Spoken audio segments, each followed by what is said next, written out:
Make yourself comfortable and come listen to the story.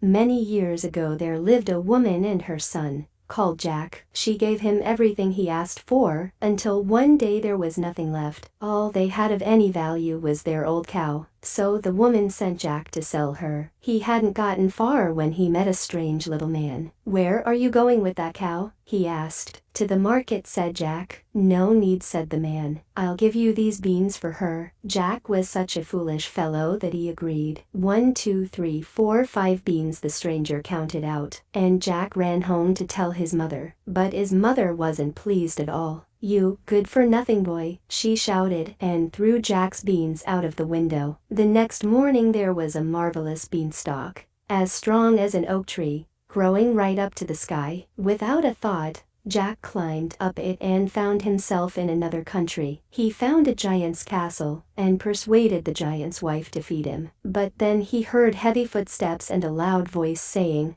"I smell the blood of an Englishman." "Quick, hide in the oven," said the giant's wife. The giant looked around, but he didn't see Jack, so he sat down to eat his huge meal. Then he called for his pet hen from his hiding place. Jack could see that the hen laid an egg of solid gold every time the giant asked her to. Soon the giant fell asleep, and Jack rushed out and grabbed the hen. He escaped down the beanstalk before the giant woke up. Jack's mother was very relieved to see him, and they lived well by selling the golden eggs. But the beanstalk was still there, tempting Jack. Then one day, without telling his mother, Jack climbed the huge beanstalk again. Everything happened as before. The giant roared, "I smell the blood of an Englishman." This time Jack hid in a cupboard, and again the giant couldn't find Jack. After dinner, the giant got out his money bags and counted his coins, but soon he was asleep and snoring. Quickly, Jack grabbed a bag and slid back down the beanstalk. 3 years later, Jack climbed the beanstalk again. This time he hid in a washtub when the giant roared,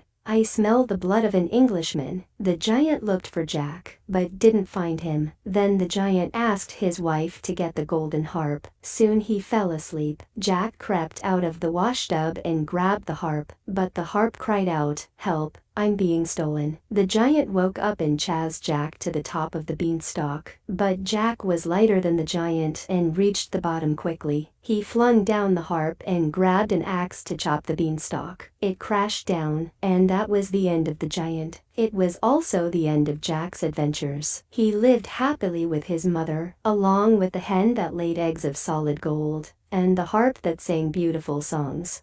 Thank you for listening to the story, and see you soon.